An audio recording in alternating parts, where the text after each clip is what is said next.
점상처럼 쓸쓸한 아침상을 내몰린 만보 영감은 밥도 내릴 사이 없이 곤방대를 물고 지게에다가 집 연암은 단을 얹고 일어났다. 그는 물방아가 제철을 만난 생각을 하니 그지없이 기뻤다. 예, 어멈, 너 오늘도 조리 갈련? 가야지. 집에서 놀면 뭐해요?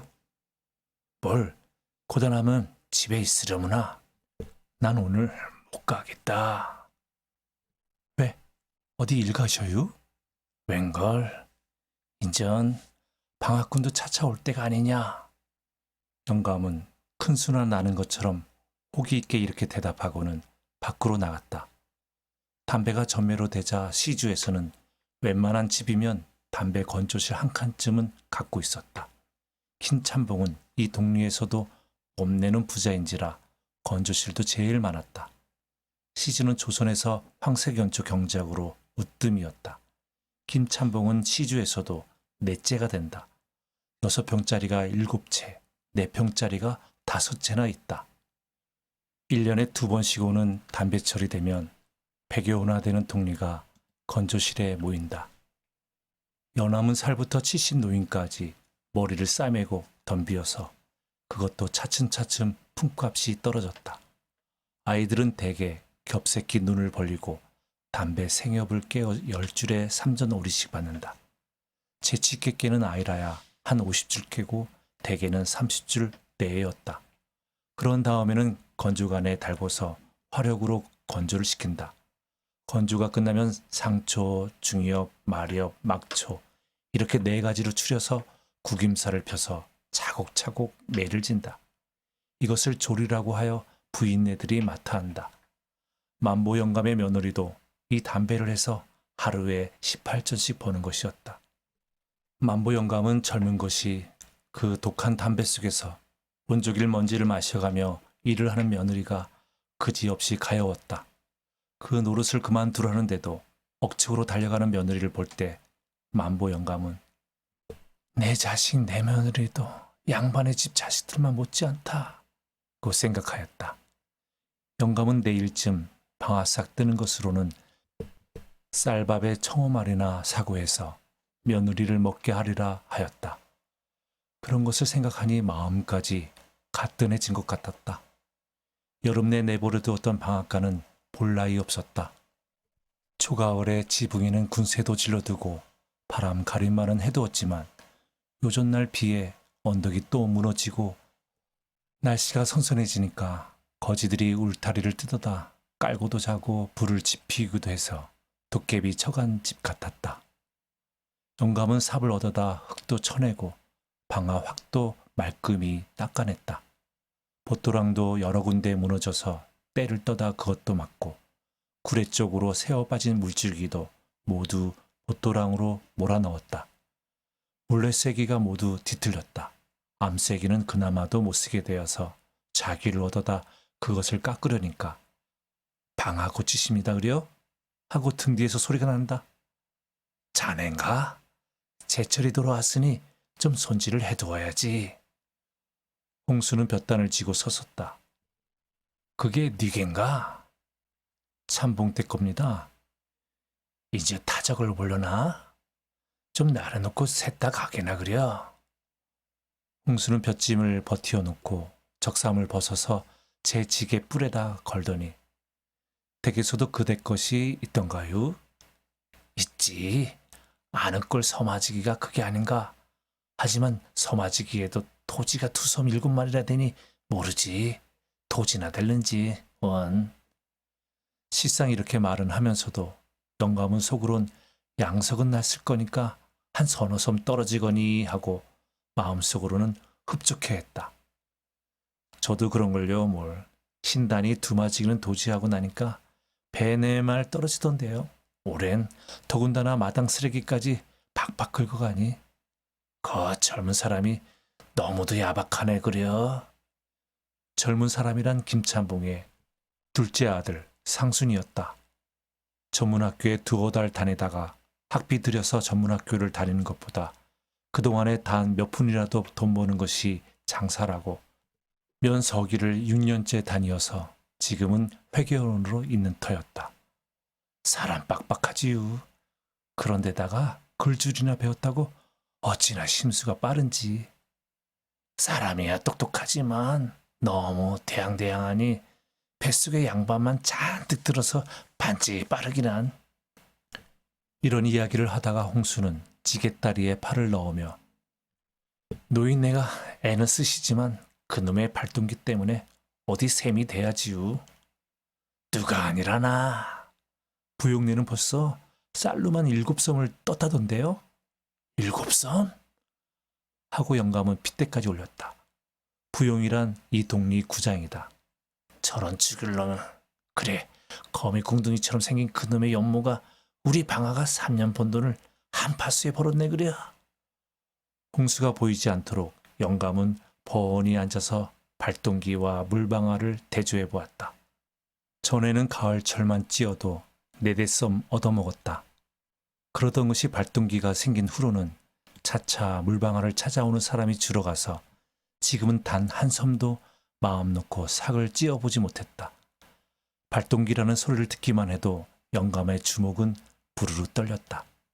칙칙칙하고 세차게 돌아가는 피대를 볼 때마다 달려들어서 잘 드는 낫으로 선벅 끊어버리고 싶은 충동을 여러 번 억제했던 것이다.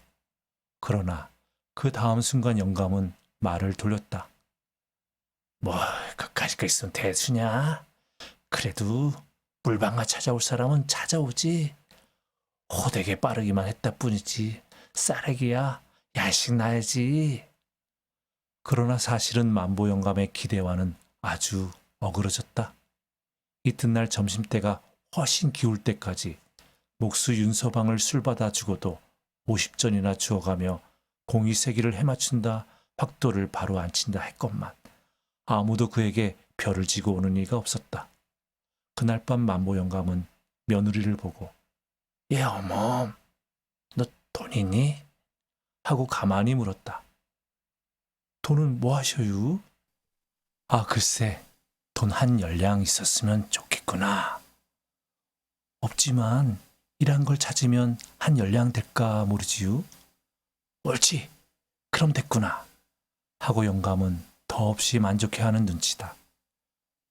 만보 영감은 며느리가 찾아온 80전을 들고 불이 나게 나가더니 쌀 닷대와 북어 2마리, 백지 1장, 막걸리 1잔, 초 1가락 이렇게 사들고 들어와서 밤으로 떡살을 담그게 하고 그 이튿날 밤 이슥해서 떡시루를 창복이한테 시켜가지고 물방앗간으로 갔다. 손을 말끔히 씻고 방앗간 테들보에다 백지와 북어를 메어 달아놓고 방어확 앞에 떡시루를 앉혀놓은 다음 무엇이라고 중얼중얼하며 빈다. 얼마를 빌고 나더니 저를 넙죽 3번이나 하고 일어서며 너 어머니는 참 잘 빌더라만 하며 호인의 웃음을 넌지시 웃고 아들 내외를 쳐다보는 것이었다. 인들놈이 생일엔 우리 한번 잘해 먹자. 만보 영감은 이런 소리까지 하며 더없이 기쁜 모양이었다. 그날 밤에도 손자놈을 무릎에 앉히고 며느리한테 이야기를 하고 있었다. 안아꿀 것에서 석섬은 날개고 봉아 2개 섬반은 될 게구나. 방아싸게 2섬 쌀은 될 게야. 그런다면 2섬만 팔아서 조합돈 갚을 요량하고 장려 버먹은 게 10단말? 그러고 방아색 뜨는 건 3동 양식하고 그러면 또 그양 저양 살아가는 게지. 그렇지 않느냐 얘야. 며느리는 어머님 상포, 세금은, 구장센, 농회비는, 진흥회비는 하고 주어 섬기면 끝이 없을 것이로되 꿀꺽 참았다.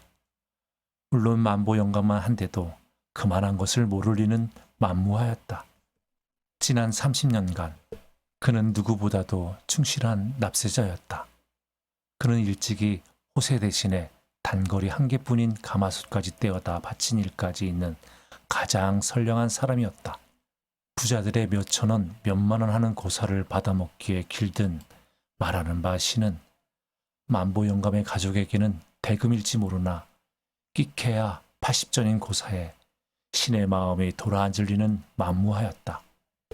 이른바 신은 배부른 사람에게 밥을 주는 신이기 때문이다. 그 가득한 정성으로 드린 백설기 고사를 지낸 지도 사흘이나 지났지만 만보영감네 방학공이는 의연히 고개를 번쩍 들고 폭포처럼 떨어지는 물황만 들여다보고 있었다. 나흘째 되던 날 방학공이는 비록 떨어지기는 했으나 1시간 동안 코가 땅에 닿게 절을 한 절값은 쌀, 대가웃이었다. 그러고는 다시 방학군의 발이 뚝 그치고 말았다. 그 새에도 아랫말 부용인의 발동기는 밤이 이슥토록 쿵쾅거렸다. 6마력짜리로도 오히려 당하지를 못해서 새로이 3마력 반짜리 한 대를 사들였다. 그랬건만 2대가 한시 쉴 틈이 없었다. 부용이는 동리 사람들을 볼 때마다 발동기를 자랑했다. 이런 발동기에는 피대를 걸게 된 것이 없다오. 이건 대판으로 특별히 주문한 게 돼서 기계도 실합니다. 아마도 이 시주 안에서는 이런 발동기를 가진 사람이 없을게요. 참 신기한 노릇이야. 하고 누가 하나 말불을 질러 줄라치면 암 신기하고 여부가 있어. 우리나라에서 옛날에 물방아나 드들방아로야 밤을 새서 찢는 데야. 한 선밖에 더 찢나. 하지만 그까지 한 선쯤은 그저 2시간이면 후딱 지워버리지. 하여튼 저선 사람도 내지 사람 본을 봐야 해.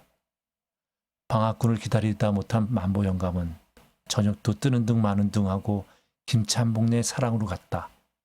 자기를 보면 혹 생각이 나서 방학거리를 내맡길 사람이 있음직도 하게 생각했기 때문이었다. 단칸방이건만 한 10여 명이 모여 앉아서 새로 시시된다는 농지렁 이야기로 떠들썩하다. 덕대라는 별명이 있는 황서방은 오냐 인지 두고 봐라. 이 사은 놈들이고 지주 놈들이고 모두 경치는 판이다. 하고 지주의 땅 문서를 복록방에 흩틀리는 법률이나 발표된 것처럼 의기가 등등하다. 이런 떡대 꼬락서니 하고 아주 그렇게 잘도 경치겠다. 지주나 사음이 땅을 떼면 뗐지 어디 장비가 생겼다더냐? 저런 자식도 깃가리가 없나 봐 이놈아. 알지도 못하곤 구구로 있어. 이제부터는 암만 지주고 사음이라도 마음대로 땅을 못 뗀대요. 떼면 누가 배째인데요? 고소하지야 고소? 고소? 고소? 예, 깨소금 맛이 어떻더라 야. 옆구리서 돌쇠가 한마디 하자 일시에 웃음이 펑 하고 터졌다. 글쎄 이 사람아 생각을 해봐 하고 수범이도 지지 않았다. 가령 내가 사음이라고 하자꾸나. 내가 네가 붙이는 땅을 뗐다면 네가 날 어쩔 텐데. 고소한다비께 어쩌라고 그래.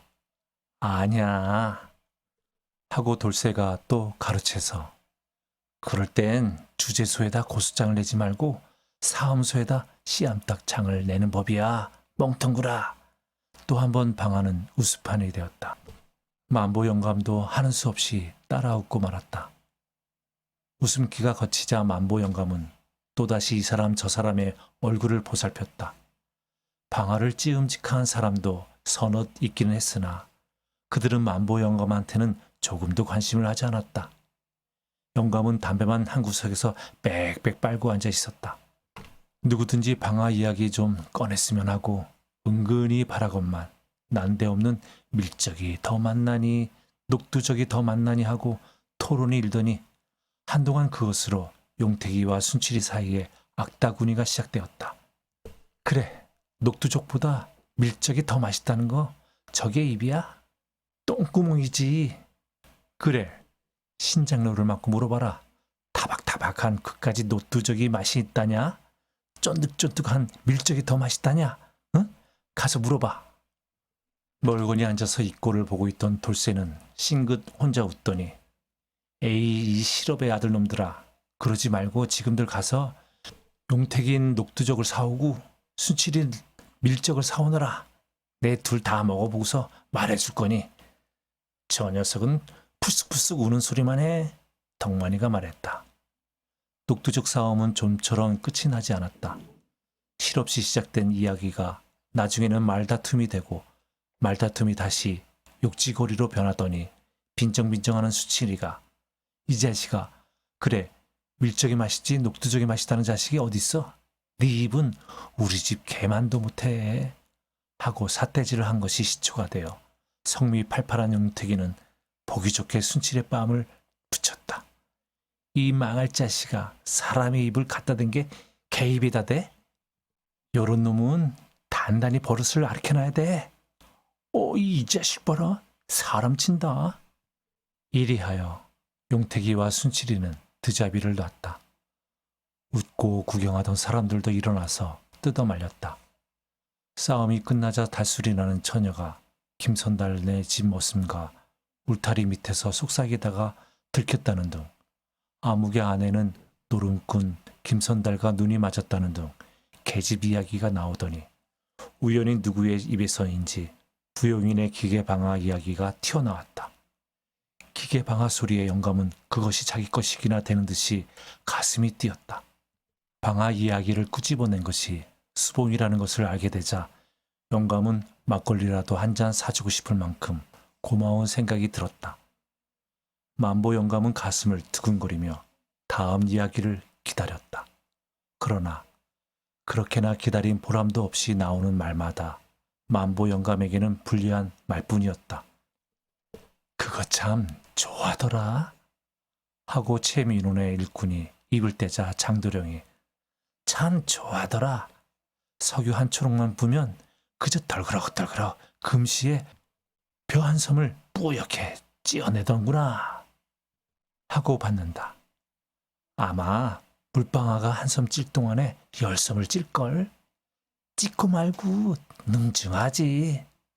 그들은 아무 생각 없이 하는 말이라도 만보 영감의 귀에는 바늘로 찌르는 듯이 야속스럽게 들리는 것이었다. 자기가 와 있으니까 일부러들 그런 소리를 하는 것만 같았다. 그 발동기가 지금 눈앞에만 있다면 도끼로 퍽퍽 찍어내고도 싶었다. 아니 그 얄미운 발동기를 하늘 꼭대기까지 지켜 세우는 놈들까지 대가리부터 내려봐수어도 속이 시원치 않을 것 같았다. 그럴 때 그 중에서는 가장 나이가 많은 정생원이 발동기가 쉽기는 하지만은 밥맛이 없어지느니 밥을 해놔도 구수한 맛이 적어서 쌀이나 질깨지 양식쌀은 아예 찔 것이 아니야 하는 바람에 만보 영감은 입이 딱 벌어졌다. 그게 옳은 말이지. 기계에서 빠져나온 쌀이 밥을 해놓으면 모양모양한 게 건물이 지르르 흐르느니. 그 말소리가 하도 흥분된 것이어서 방 안 사람은 모두 영감을 쳐다봤다.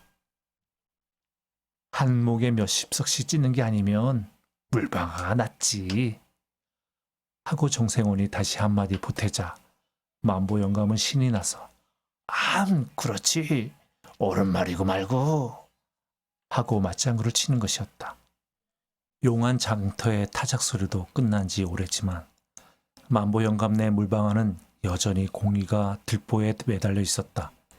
이따금 퉁치르르 하는 소리가 나기도 했지만 3시간도 계속되는 적이 없었다. 두말 서말 끼케야 단말 그런 것뿐이었다.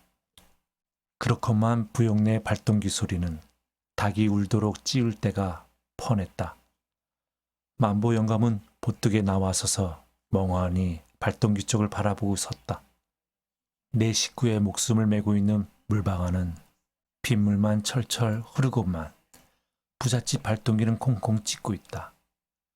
하루 밥 세끼는 고사하고 한 끼라도 밥맛을 보겠다고 애를 쓰는 사람들의 창자에는 멀건 조당수나 시래기죽도 변변히 안 떠넣어주고 몇백 석씩 추수를 하고도 해마다 땅을 사들이는 부잣집 창고에만 쌀짝을 갖다 먹여주는 이 세상에 대한 울분과 다 쓰러져가는 물방아를 번히 지키고 서 있는 자기를 조소하는 듯이 모영감의 가슴속에 불을 부어주는 것이었다. 그래도 참아야 한다. 이렇게 생각하고 입술을 깨물자 눈물이 자르르 쏟아졌다. 인생의 일생이란 마치 단추구멍 끼우는 것 같은 것이지만은 이 진리는 불행히도 만보 영감의 경우에까지 들어맞고 말았다. 만보 영감은 물방아에만 단념해만 되지 않고 아늑골서, 마지기서, 들어오리라고 믿었던 석섬까지 단념하지 않으면 안 되었다. 창복이 부자의 억척, 5마리나 서마지기서 떨어졌으나 거기에 또 한 억척이 남아 있었다. 받으려는 김찬봉의 억척은 타작마당에서 도지 2섬 7말에 장리뼈 10말 먹은 것이 엿달말, 김찬봉이 용한 장터 금융조합원 감사인 관계로 조합돈으로 나머지를 제하고도 오히려 27원이 부족이 되었던 것이다.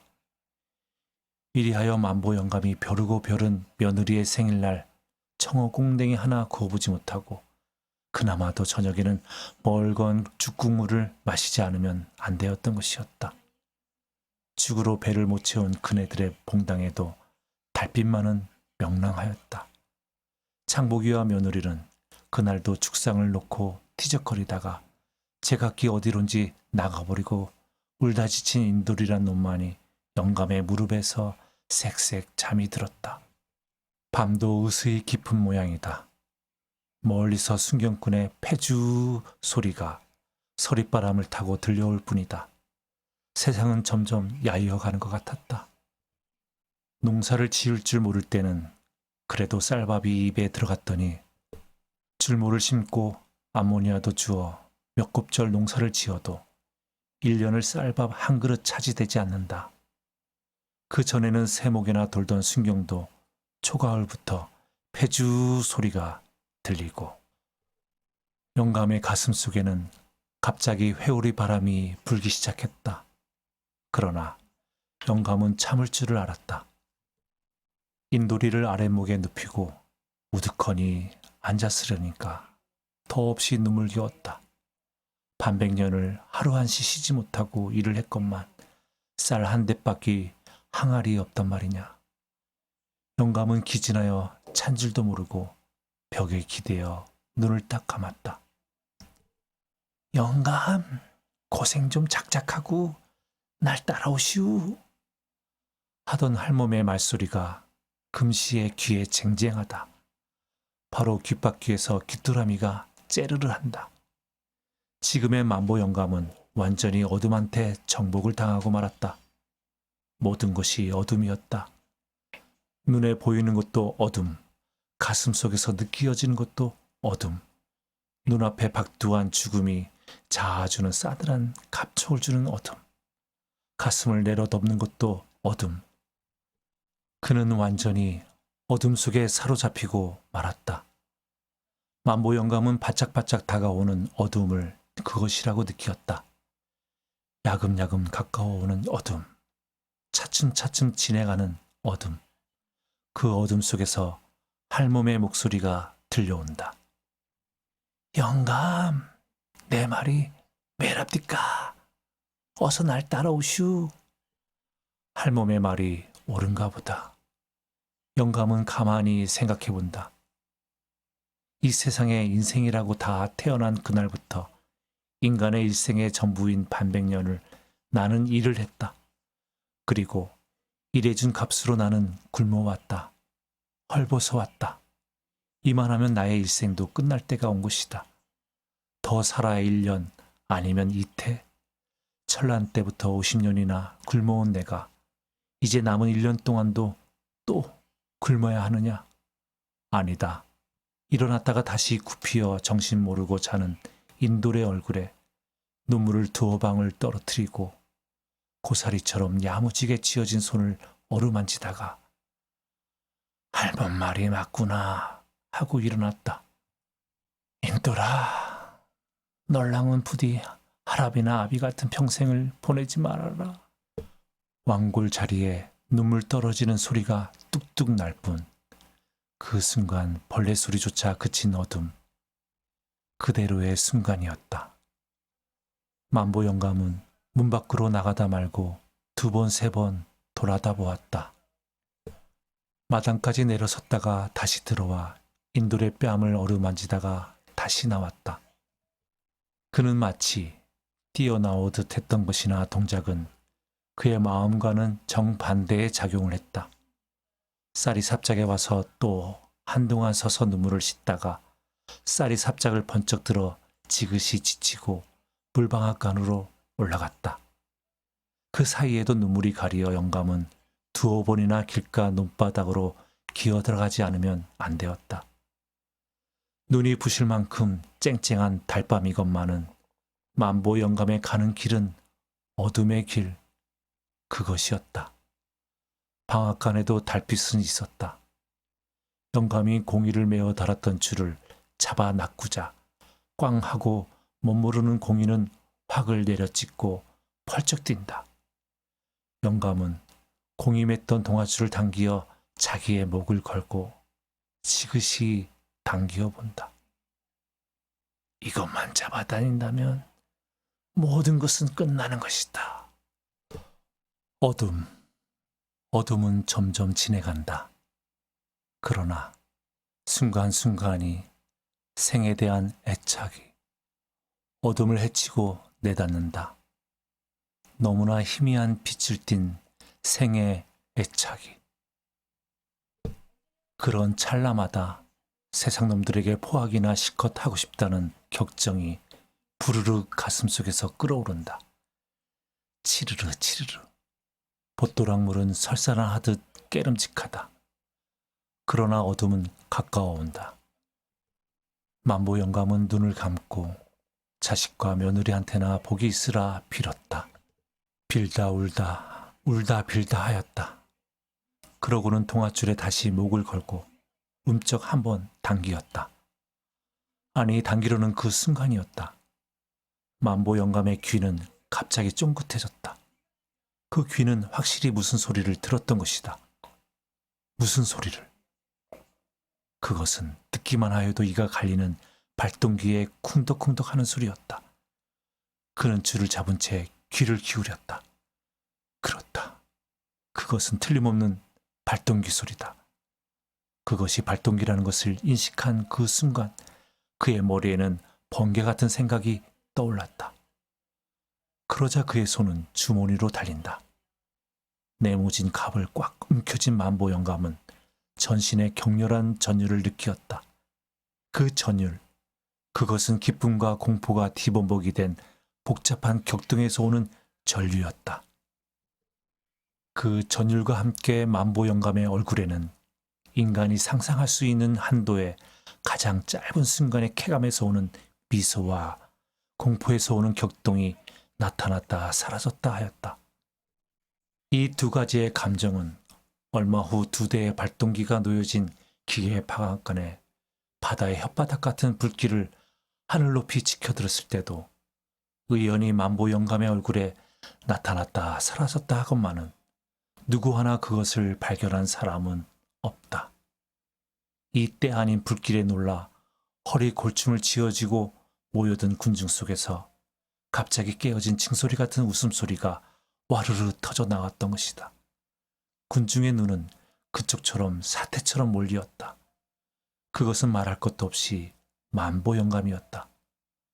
그러나 그 웃음이 만보 영감의 입에서 터져 나왔다는 것을 깨달은 사람은 만보 영감이 선 그 언저리 사람 몇 밖에 없었다.